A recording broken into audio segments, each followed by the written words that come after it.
All right, ladies and gentlemen, get ready for a live recording of the popular Steady Lads podcast. This dynamic group is going to dive into the latest trends, challenges, and opportunities in crypto. Expect candid discussions, expert insights, and perhaps a few laughs along the way. Joining us today are Geordie Alexander, our moderator, along with an all-star lineup featuring Taiki Maeda, Justin Bram, and Qiao Wang. Welcome.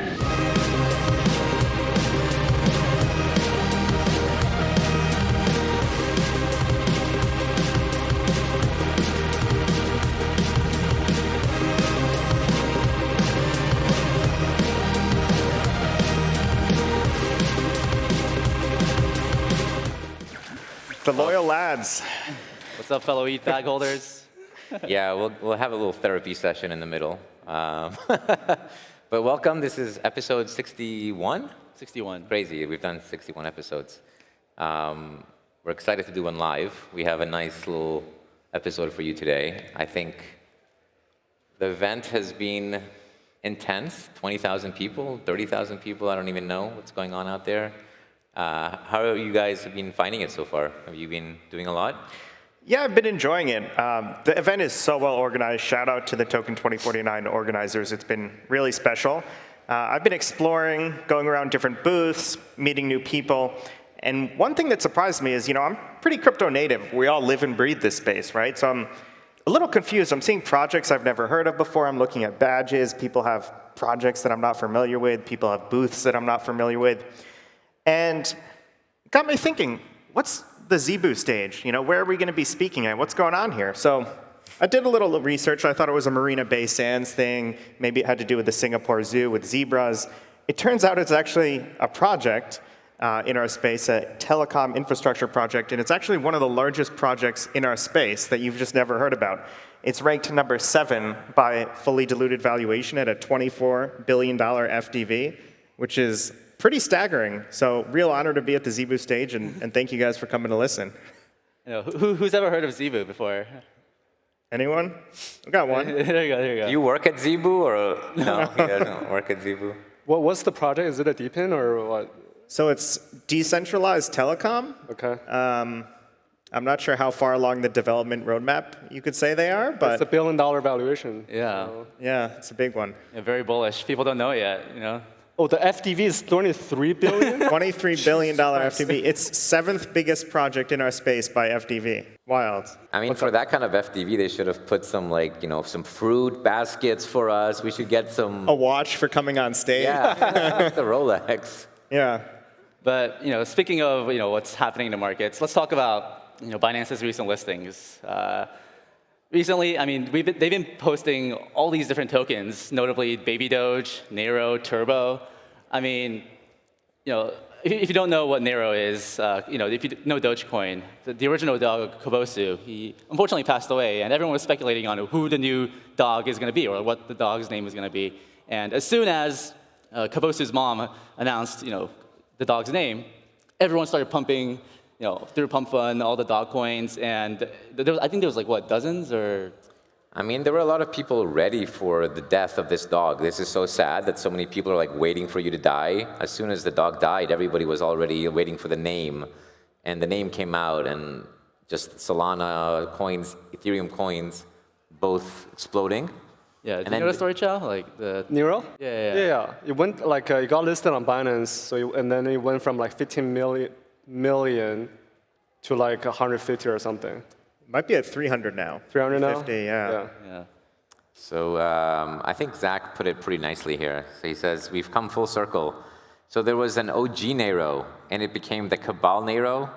And after the Sex Cabal listed 2 Neros, so they listed a different Nero for perps and for spot.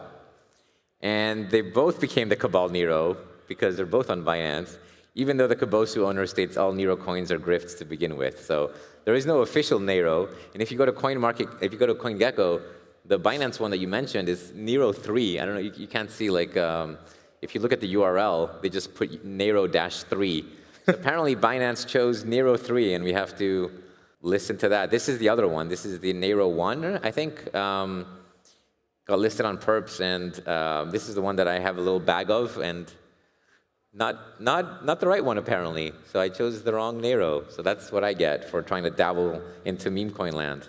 So what's Binance doing? Like, why are they going about this? Are they just trying to find smaller cap projects, or is there something nefarious going on?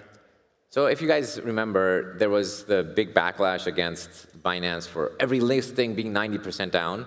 For the first half of the year, everything's been down. And they have some people trying to listen to customers, and they're saying, low float, high FTV is the cause of this. So this is their response.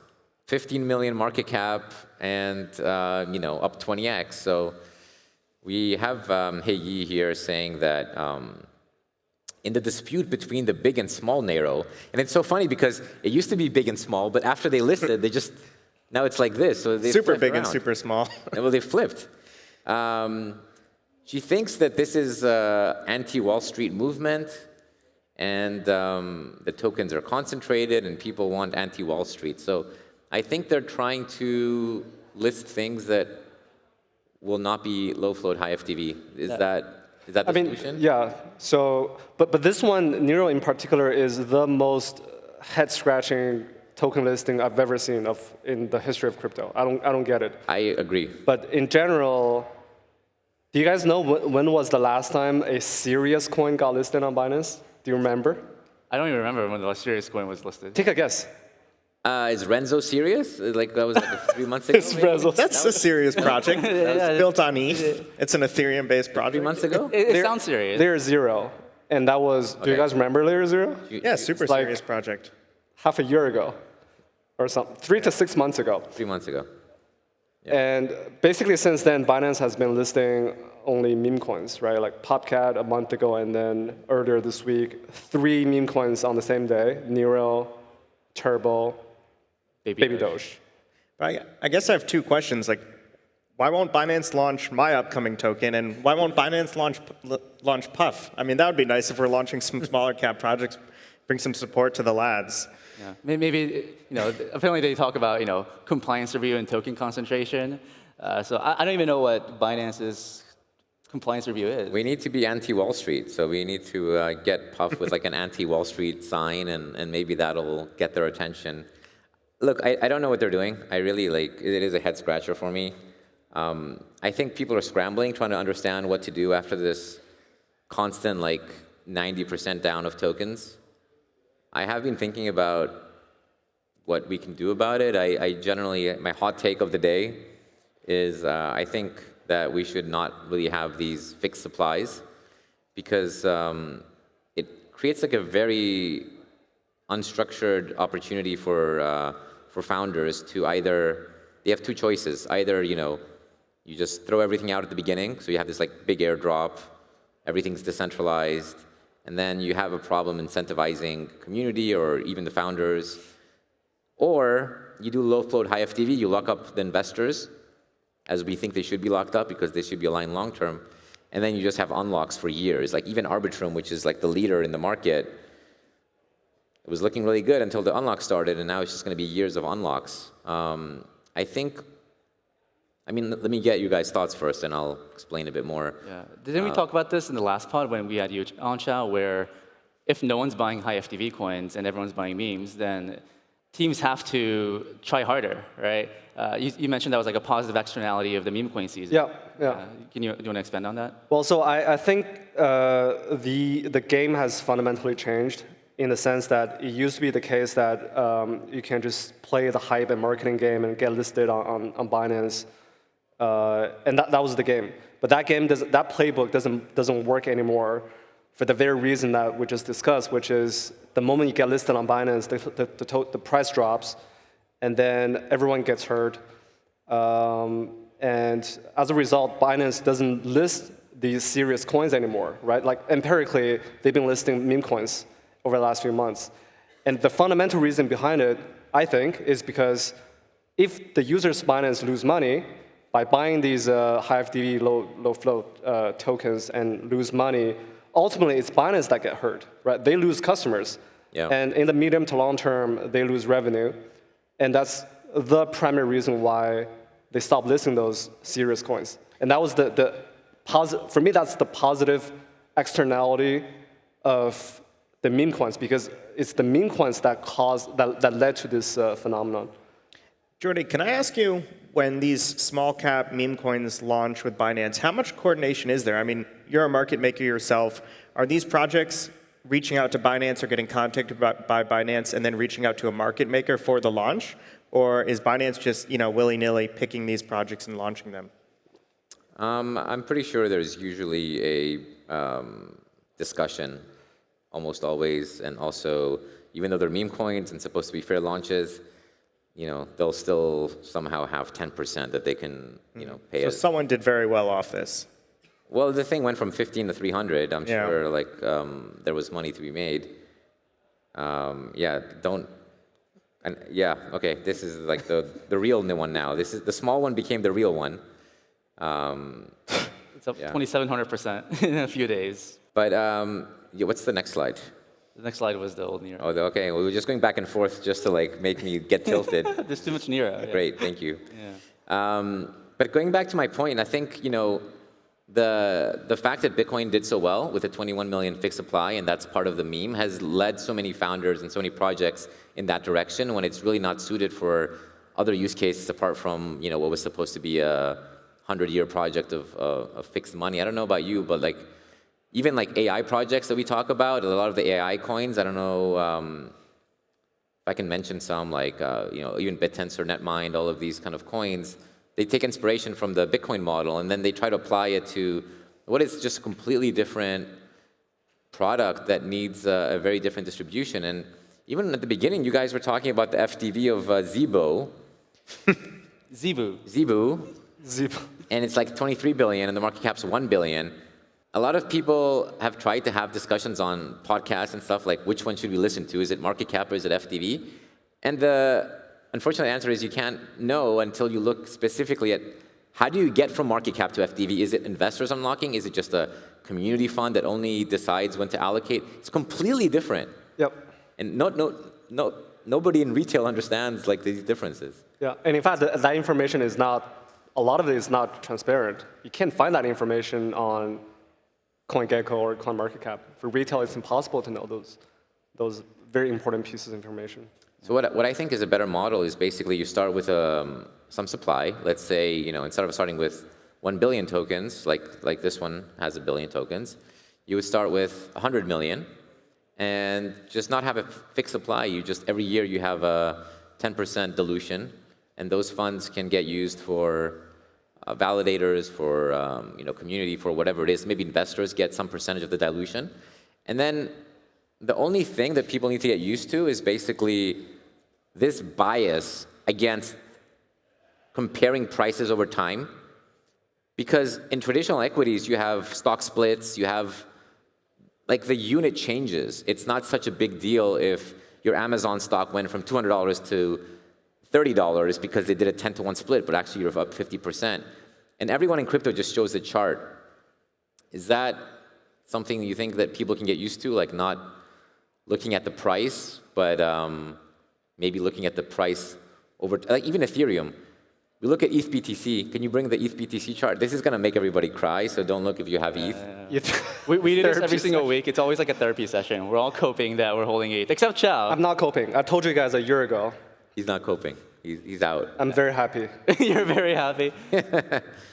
Okay, here we go. All right, take a deep breath. I can hear them. So for our therapy session, the one small cope that I have to give is that, if you have been staking, if you have been restaking, no. if you have been getting some sort of you have deal, 2% more, 3%. It's not 2%. Yeah. If you did Eigenlayer and all this stuff for the last year, instead of being at 0.038, I really think that you're at 0.044. So it's not that bad, guy. No, it's if you played everything absolutely perfectly, you farmed the right farms, you were in Eigenlayer at the right time early enough, sure, you're at 0.044. But for the average person, and even myself, I feel like I'm right here at 0.039, Jordy. Yeah, I feel like this chart is one-to-one correlated with the average mental health of people in crypto, right? The crypto degens. How does this chart make you feel, Qiao? This is one of the two most ugliest charts in crypto. The other one being Sol ETH. Actually, Sol ETH is the opposite. Sol ETH is one of the most bullish charts, and ETH BTC is one of the ugliest charts. I think we have a tweet about my point. So Gort, for long-time listeners, knows this is a common pasta producer. It's not your fault. The market is too stupid to understand ultrasound, digital oil, triple point asset, internet bond, deflationary, monetary premium, social layer money. So, do you think we'll ever see a triple-digit shitcoin? Well, let me tell you what Arthur Hayes said yesterday. He did a really big presentation, and he's actually quite bullish ETH now. And his justification was, as the treasury rate goes down, they just cut 50 bips, the ETH staking rate gets more attractive. That thesis felt a little hollow to me, but that's literally what he said, Jordy. I'm repeating. I don't think it's right. I hope it's right. I'm the ETH guy on the show. All right. I mean, I think Arthur Hayes, he fills the room, but the last time Arthur Hayes was right was when he called ETH a double-digit shitcoin. Right. When was that? 2018? 2018. 2018, yeah. I agree with your eye roll. The interest on dollars cannot be compared to the interest on something else. Like, if that was the case, people would just sell every yen in the world and buy every dollar in the world. And I guess they have done that, but the world's not... we want to feel a little better. This is the ETH BTC therapy session. We're supposed to not keep shitting on it. Well, we have to look at our demons. I mean, you were saying Kyle Samani had a different take. Sorry, say it again? You said Mr. Samani was saying there was going to be a flippening. Oh, so Samani gave a talk earlier today about why Sol will flip ETH. Because he has a really big bag. Yeah, because he has a really big bag. But I hope that marks the bottom for ETH, because back in 2021, he also said there won't be another bear market in our lifetime. I remember that. Yeah. That was the pickle top for 2021. I mean, at least they've survived. I mean, even mental health-wise, I think most people taking these like drawdowns from Solana was at 300 and then down to 8. 250 to 8. Yeah. Wow. 96% drawdown. Yeah, that's dedication. But we've talked a lot about the price. I mean, I guess the bull case is that the vast majority of all activity happens on ETH. L2 volume truly is up and to the right. We can talk about how L2s can be parasitic to the L1. But, I mean, isn't there something to be said about the fundamentals? It's not as though people have unlocked these brilliant use cases on Solana. All right, guys, let's talk about fundamentals. So let's go around. Vitalik singing on stage. Is this bullish or bearish? I've seen both. I've seen both takes. Is this the top or the bottom? We're like, what? It's definitely bearish, but I've heard the case is bullish because then maybe his girlfriend will break up with him because it's so cringe. And oh my God, that is the ultimate mid-curve. Like, perfect. You got both together. What do you think? I tweeted about it and I said, that's it, I'm done. I was very close to being out. To me, this stuff, it's not cute. I don't find it funny. It's kind of low effort. And it's just sort of, it's not reading the room, right? You got to read the room. And who's the audience here? What are we all feeling? We don't need you to sing to us. We need a roadmap pitched by you or a business person telling us how you're going to drive value to Ethereum. So very bearish for me. I saw another tweet of saying ETH BTC has been down 25% since Vitalik got a girlfriend. I saw that. This is like a really nice chart. You can see exactly the drop. Does he actually have a girlfriend? He does have a girlfriend, yeah. Anybody know for real? I know for real, yeah. You know for real. Yeah. Is that you? Are you is that you? Dovey is not, it's not Dovey. It's not Dovey. Is it you? That's you. It's you, huh? For our podcast, no, for Vitalik. Are you willing to? No, we don't need girls for Vitalik. Okay, because maybe we could use a second girl to like interfere and mix. A love triangle. Yes. Yeah. This is called activist investing, right? We have to change the chart, so activist investing could work. Yeah. Are you willing to participate? No. Okay. Have you seen the Vitalik picture? Are you sure you're not willing? Okay. All right. Which picture, Jordan? Moving on. Yeah. Also, like, apparently there's like 20,000 people at Token. Like, if this is true, right? Like, if all of us bought 10K of ETH, it would pump. But it's also a lot more than 20,000, right? 20,000 people bought tickets, but probably half of people don't get tickets and just attend to the parties, and we all want to get drunk and all that good stuff. But I think everyone's already everyone that wants to buy ETH owns it. So that's the That's problem. the problem. That's actually the right curve explanation for why ETH has been down only. Yeah, there's always sellers. There's always But backholders. it is interesting. I mean, yes, that was true, but the BTC ETF ignited a whole new market. The ETH ETF did zero. Like, it's literally seeing $0 of inflows. There were outflows. They've slowed down to zero. Net is a negative so far. Yeah. So why do you think that is? Why didn't the ETF bring in a new buyer?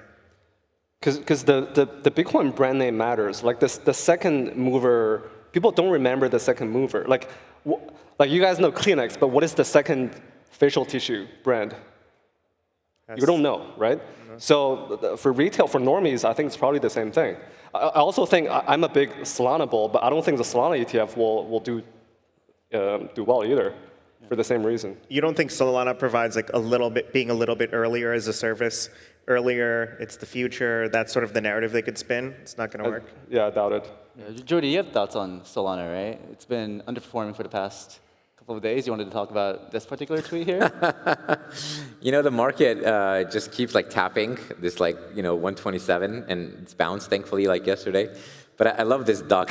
He's just, what's below 127, Sol? What's below?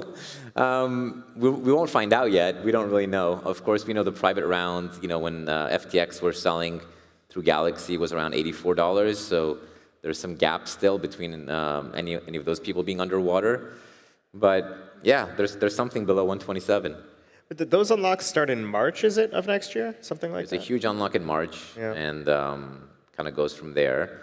But there's a big cliff around there, so we'll see. I think, I mean, people made the same argument when Sol was at $15. There was a big sell pressure. Yeah. Was it from FTX or Alameda?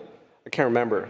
And then it ripped from 8 to like 160. Yeah, I was super mid-curve. I fell into that. I was like, oh yeah, the supply, so I'm not going to buy. And then it just ripped from 20 to 100 in like 2 months. Yeah. I guess for you, Jordy, I'm curious.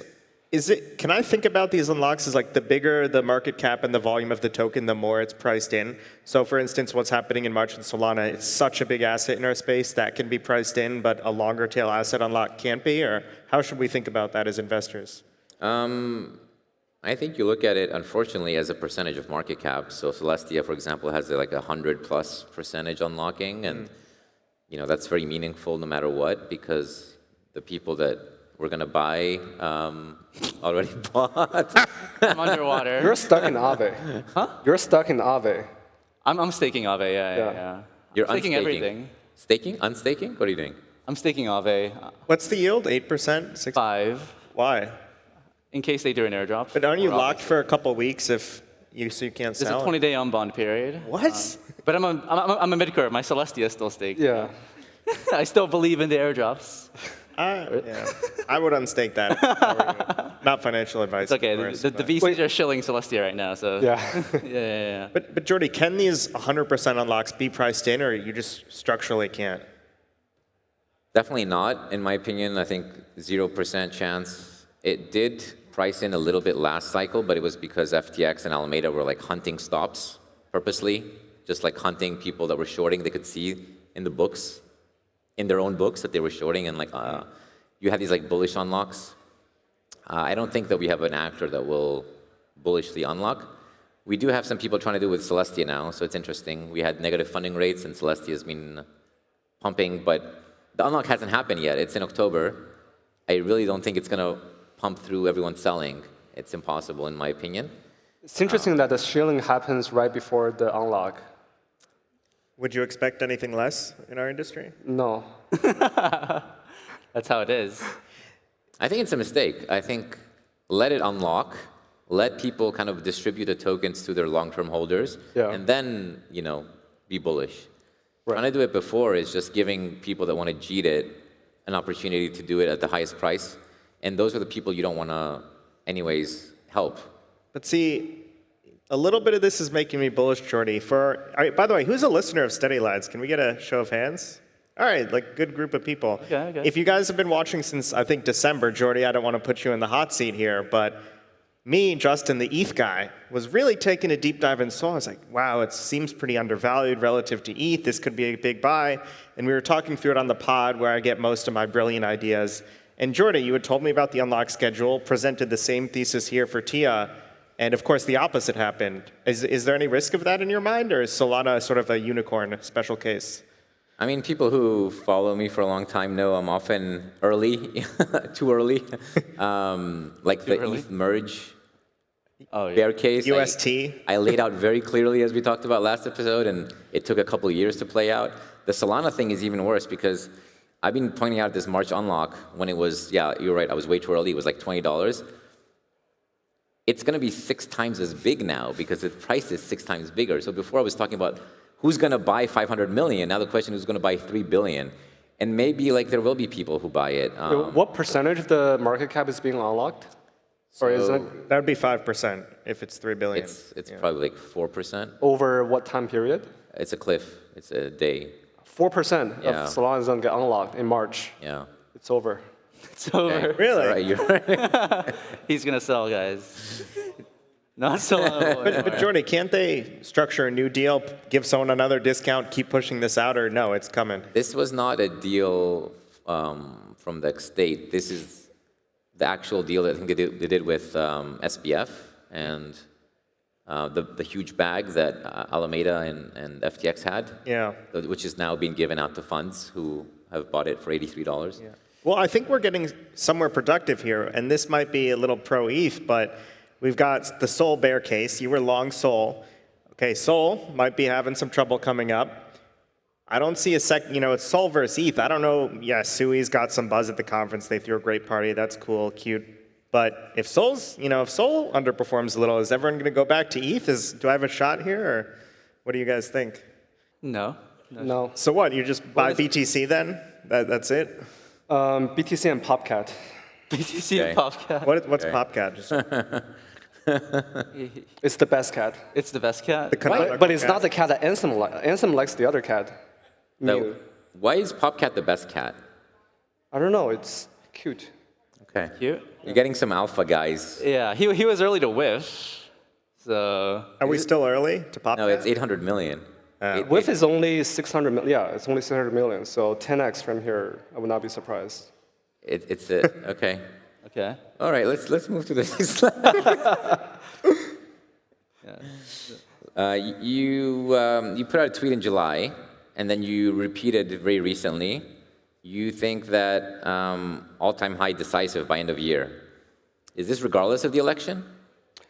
I think it's, yeah, I would say it's regardless of the election, but the election will make a big difference, right? Like, over the night of the election, we're going to see a 5% move. 5. 5%. We had 5% last night. Like it's just Oh, we did? Oh, but that was JPOW. J-Pow. Yeah. He ripped the shirt The off. only person who matters more than Kamala Harris and Trump is JPOW. Okay. So you 5% move, 5% up if Trump wins, 5% down if Kamala wins? How are you thinking I about think it? so. Okay. Yeah. Maybe between 3 and 5%. And you came out, because of all of your portfolio companies, as very publicly pro-Trump, is that correct? No, none of them is publicly pro-Trump, but a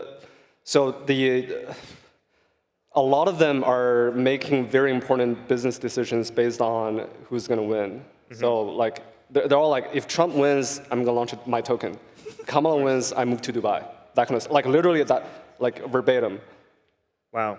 Makes sense. It's, I mean, this election matters for crypto for sure. For crypto in the U.S. For sure. crypto in the U.S. Let's go to. You have another very hot take. I was asking Qiao what his hottest take is. I don't know if you guys have seen this tweet. We're in Asia right now, so this is going to be very non-consensus. People Says- hated this tweet. It was a spicy tweet. You're saying basically the future isn't in Asia. The future of the 21st century is going to be the U.S. Americans have something nobody else has, to instinct to challenge authority. I think this one probably takes a couple hours to really expand because there's a lot of things going to this tweet. But the high level is, I think most people over the last decade or so think that Asia is the future of the 21st century, primarily because of China, right? Because China has been doing extremely well.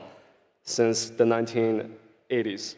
But something has changed over the last few years with China, and that is that the smartest people are leaving the country. And the root of the problem is politics. Isn't it the same politics for the last 30 years? No. It's actually very different over the last few years compared to a decade ago and 2 decades ago. From 1980s to 2010-ish, that was the golden age. That was the freest China we've ever seen in modern history. And that's why China was doing really well economically, socially, culturally, politically. The last few years, something fundamentally changed, and the smartest people are leaving. You don't see the smartest people leave the US. I mean, with all the problems that the US has, the smartest people are still in the US and enjoying their freedom and building cool stuff and innovating. Except the ones who may move to Dubai if Kamala wins. Exactly. Except for that. So crypto is the small exception in this grand scheme. But are you saying that, like, because of China specifically, you think that affects as the economic engine of Asia? So I mean, the other countries could do really well, like Vietnam or even Singapore can do really well, but these countries are too small to really drive the entire continent, right? China is the country that matters the most for Asia, followed by Japan, just for the sheer size of it. But Japan is truly late empire. And then Korea, and so. So is your thinking with this election, if Kamala wins, we have Operation Choke Point. I guess we'll be at 3.0 now, part 3 coming up.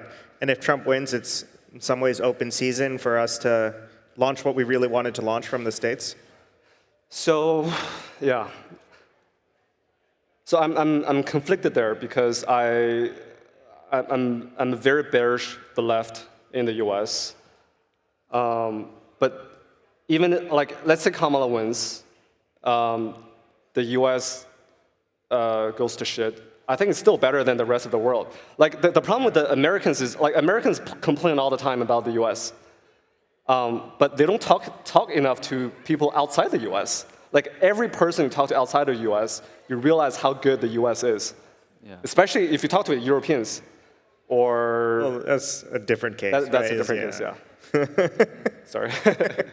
But I think the U.S. is fine. U.S. is still probably the best country in the world. But Taiki, you've on our podcast actually shared a very different viewpoint. You think the election, although we might get this 5% up or down move on the short term, you have sort of been hypothesizing on the show that the election's actually not that important. Operation Choke Point 3, not too important. Crypto's going to do well either way.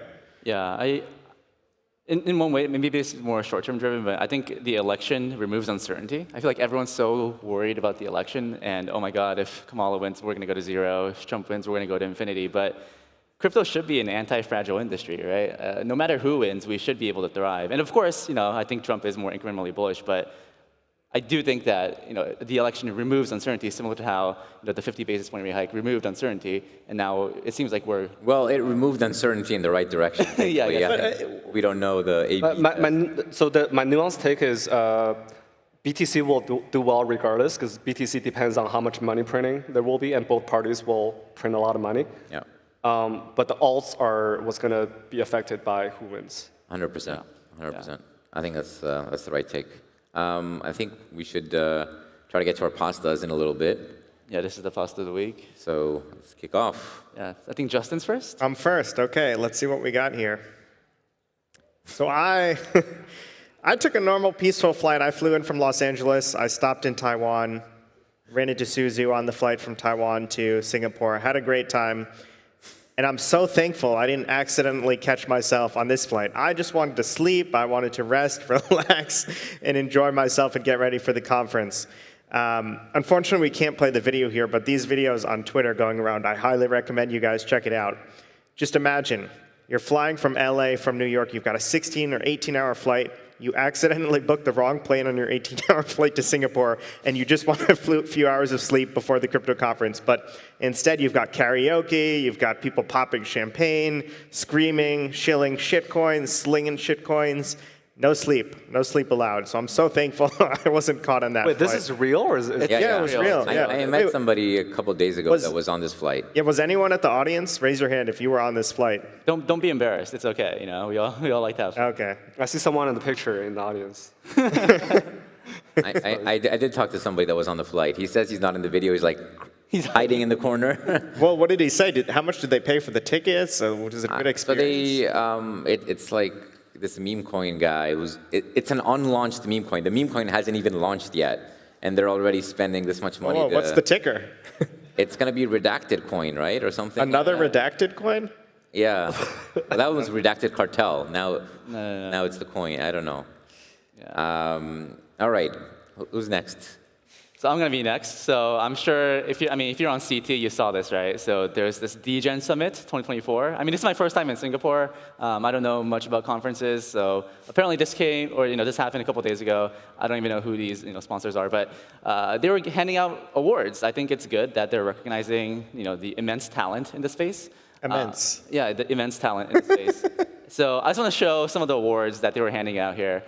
So we have Utes, the best NFT art. All right. BitBoy, best video content creator. And I mean, I guess I haven't been paying attention because I didn't know Avalanche was pivoted to a layer 2. That's layer 2. That's layer 2. Wait, what? Avalanche is becoming a layer 2? No. Like they gave out an award for best layer 2 to Avalanche. Mistakenly or just jokingly? This actually happened. This is serious. Wow. Yeah. Mario as our KOL. I thought the KOL was the Professor Crypto guy. The Professor Crypto guy was the best YouTuber. Best YouTuber. Okay. Best paid show. Yeah. Okay. Qiao, you've really been off CT, huh? You haven't been seeing any of this? I wasn't on CT for the last week. I just tweet, but I don't read. He's locked in. You're locked in. I'm locked in. You're locked in. Yeah. I mean, I feel like this is so this industry is so unserious. I was like, you know what, fuck it, maybe I can get an award, right? The most encrypted 2024. And actually, seriously, I saw this DJ and something, I was like, what the fuck is this, right? So I went to the website, yesterday, and they literally took it down. They wanted to hide all evidence that this ever happened. You know what's funny, Taiki? If you go back to that last picture, I saw you tweet that. It was like I was jet lagged. I was kind of confused. You thought it was and I'm real. looking at it, and I actually had to look at the aspect ratio of Taiki's picture there and see if it lined up with the borders of the projection. I thought it was fully real. I was like, wow, Taiki, you got a really nice award. Congratulations. Were you jealous that you didn't have a chance? I was a little jealous. I wanted the best right curve award, but I'm holding ETH, so maybe they're going to throw me back to the left. I still can't believe that guy who made the 3x3 put me as a mid curve. I'm still hoping from that. They had me as the far right, most intellectual lad, right? Yeah, I was the mid curve. Yeah. All right. Yeah. That's a strong pasta. That's going to be hard to beat. Yeah. So I think next is Qiao. So you want to talk about this? I mean, everyone knows this. Vitaly was singing on the stage, and there was. Who watches soccer here? Who's a soccer fan? Only one? Two? Oh, okay. Three, four. I mean, this one is really sad because Messi is my favorite player of all time, even though I really respect Ronaldo. But last year was when both Ronaldo and Messi were at that age where they just can't handle the competitive nature, like 90 minutes of playing time anymore. And in this game, Messi got injured, and he was crying. And a few days later, Ronaldo was crying as well because they Portugal got knocked out of the Euro. Like that was the end of an era for end of an era. That was actually the end of the era for because this. Ronaldo and Messi shared the stage, and they were the two most dominant players during the last 20 years. That was the saddest time during the last 20 years of soccer. And then... What's funny is, so when I first saw this tweet come across my feed here, I looked it up, and I just saw the headline, Vitalik singing, and I didn't even let myself click it. Yeah. I didn't need to hear it. I've seen this before. And I was at my hotel, and I just slumped back into my chair exactly like that. It's spot on. This is like an end of era kind of moment. Yeah. It is end of era. End of an era. So for everybody on audio only, it just says ETH holders watching Vitalik sing, and it's this sad picture of Messi. Yeah. Either the end of the era or beginning of another era. Yeah. You know, you're singing. BTC just hit a 3-year low, and you're singing. It's like all the ETH holders, myself included, I just shook my head. I was like, why do I still hold this? All right, let me round up our pastas. So obviously we had Jay Powell last night, and people on crypto Twitter were very eagerly awaiting. And we have a Pepe here by Rec Diomedes. He's writing a letter in this old-fashioned style. Dear mother and father, the gerontocracy is about to start cutting the rates of interest.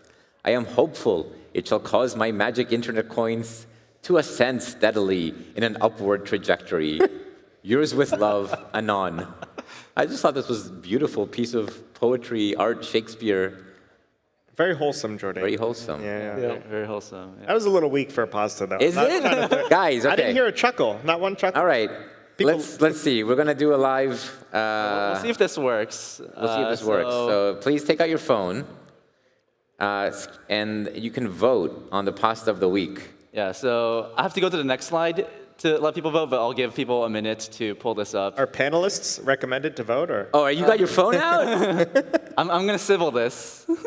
Oh, it's too big. I can't get it. All right. Is it working? Everybody, is it working? Yeah? Yeah, okay. All right, we'll give everyone a few seconds, yeah?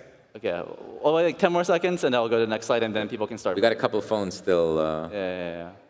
All right, guys. So he says my pasta's the worst. Maybe let's get a few votes to rub it in. So to recap, Justin was the airplane karaoke. I was the DGen Summit. Qiao, end of an era, and the beautiful poetry. A little piece of poetry. Shakespeare Pepe. Shakespeare Pepe. All right. Let's fucking do this. Everyone's at 0. What's going on? Okay. Oh. Yes. Oh. Okay. Coming in. Come on, guys. God. Vote orange or yellow for Justin. Yeah. I'll share one more alpha if you guys vote. Oh, it's coming. No. He's bribing. Okay. Yo, what? Fuck. Oh, wow. It's close. Is it done? We need a few more. wait. There's definitely more than what. Can the camera guys? Can you guys give a couple votes? I need 5 votes. Well, it's like Yes, we're getting there. It's like a perfect symmetric. Wait, I literally had objectively the best pasta. How am I coming in at last? That's ridiculous. I disagree. No. It's very close. It's very close. Wow. Okay, we have to wait a couple more seconds. It's getting within. It's getting within 1. Yeah. Is this not the most wow. fun talk you guys have been to at Token? It's interactive, right? It's the best talk in the entire event. Yeah. Worth flying for. We will have a couple minutes, by the way. Let's get some audience questions. While this finishes, wow, you just got overtaken. Okay, well, you have to share the alpha if you win. I think we have some mic runners. If anyone has some questions, we have 7.5 minutes, so we can go through a couple questions. There's 54 votes now. There's definitely more than 54 people here. I think people just really love Messi. That's. Yeah. I think people want the alpha. I think this was a fraudulent voting scheme. Yeah, it was a very good delivery, right? The end of an era. End of an era. I think we all. I'm here trying All right, to I protect have to democracy. call it. I have to call it. It stopped moving. So, Qiao, you are the pasta of the week winner. We should have brought Thank you. a pasta hat. Give it a round of a hand. Thank you. Yeah. What's the alpha? Yeah, what's Shit. the alpha? I have to come up with an alpha. He scammed you all. I just wanted a free and fair election, but That's not Popcat. You can't say Popcat. There's nothing contrarian anymore. Like, I agree with the market.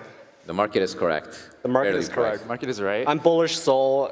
I'm bullish crypto in general till the end of the year at least. I think we'll see all-time high by the end of the year. for Bitcoin or most alts as well? Bitcoin, yeah. Bitcoin, okay. Alts are dead. Oh, sorry. Does all-time high mean 100K to you? No, I don't think we hit all-time high. 100K, but for sure all-time high.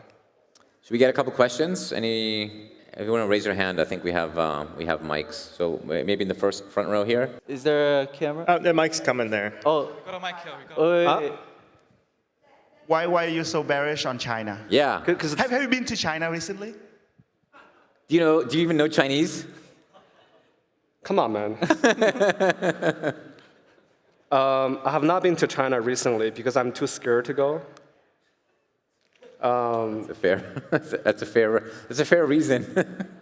And There's no shock. I just keep hearing, like I talk to friends in crypto and outside crypto who live there or I just hear the same thing very consistently over the last 3-4 years that they want to get the fuck out. And Okay. like you can probably guess what the reason is. It's sad. I'm sad.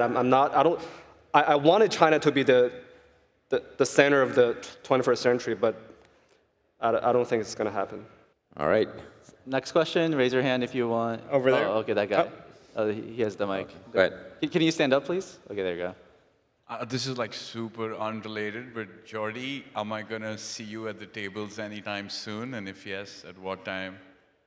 At the tables? The poker tables. The poker tables here? Yeah. Oh man, MBS doesn't even have poker tables. Like they just love their baccarat and their little pagaos and all this stuff. There no room for us here. Why didn't you bring your bracelet? Okay. I'm just not gonna go there. Cool. That's all I Yeah, want to ask. yeah. That's we gotta. All right, how about this guy? Over here. The guy in the black at the front. Can you? Oh, there you go. There. Where is the tiki? What? Tiki. Where's Thicky? Thicky. Oh, Thicky? Thicky, if you're here, we're ready to Well, take your he's- question. Let's say that. Where's? I think So- Thicky probably did not have a good night. He's been so bearish that He got I don't liquidated. think the last 24 hours have been kind to him. He has been crushing the year though. Like for the year, he has been so correct and so directionally strong. But I think the last 24 hours, he's probably trying to. He got liquidated by JPOW. Like JPOW. So he liquidated GCR and then JPOW liquidated Thicky. But- So that's. He did make an appearance. We did a meetup. A lot of you guys were there 2 days ago, and Thicky was there shaking hands, meeting all you guys. So it was really good to see him there, too. Yeah. And hopefully we'll have him on the show soon. Hi, Taiki. You've talked about DeFi a lot. But what's your bull case for DeFi this cycle, and why have you staked Aave? What's your thoughts on the recent move, like the 10-20% move on Aave? So, what's the bull case for DeFi, and why am I staking Aave? Is that the? Yeah. So, I mean, I don't know if this will happen, but I mean, Stani's building a lens, which it will launch in Q4. So if they were to airdrop, I think it would make sense for them to airdrop to Aave stakers potentially. And I'm high conviction Aave, so I don't mind the 20-day on-bond period. And maybe this is like incorrect, and maybe I'm biased. And of course, I shouldn't bet my chips depending on like what I want to happen. But I think the market has strayed so far on the pendulum towards financial nihilism that I think it makes sense for the next leg to be driven by fundamentals. And I think DeFi has the best product market fit. Most DeFi tokens are uninvestable. I think 99% is like complete vapor. But I think the ones that are high quality category leaders, I think they can do well. And that's why I like Aave. They have like 70% market share. Uniswap also good. But yeah. Can I give you the bear case for DeFi? Yeah, please. I'm just playing devil's advocate. The bear case with DeFi is that everyone who's shilling DeFi right now are liquid funds, and right now the major DeFi coins are basically PvP between those big funds. Like literally, like I've been going to meetup events, and a bunch of liquid fund managers have been coming up to me saying, "Oh, like I love Aave. I liked your thesis," and I'm like, "Dude, literally half the liquid fund managers that I talk to own Aave." I feel like the rotation has already happened. I don't really know who's next. That's right. And the retail, they're playing Popcat and Mew and all that stuff. But we got to give Taiki a lot of credit here because he is like the quintessential activist investor. He's posting his theses. You're meeting with Vitalik tomorrow to tell him why DeFi is so important. Like Taiki is grinding. He is locked in. He is trying to make the DeFi renaissance happen. So credit to you for that. Yeah, I'm gonna tell Vitalik to break up with his girlfriend. Just kidding. But maybe we have time for one more question. Oh boy. I was. He brought up DeFi kingdoms, everybody. This is not going to be a nice end to the show. Maybe ever. I mean, DeFi Kingdoms wasn't really a game. I mean, Ponzi farming was, I guess, like a form of gaming. But I don't know. I feel like Farming. I feel like there's so many gaming projects that got funded. At some point, one of them has to work, right?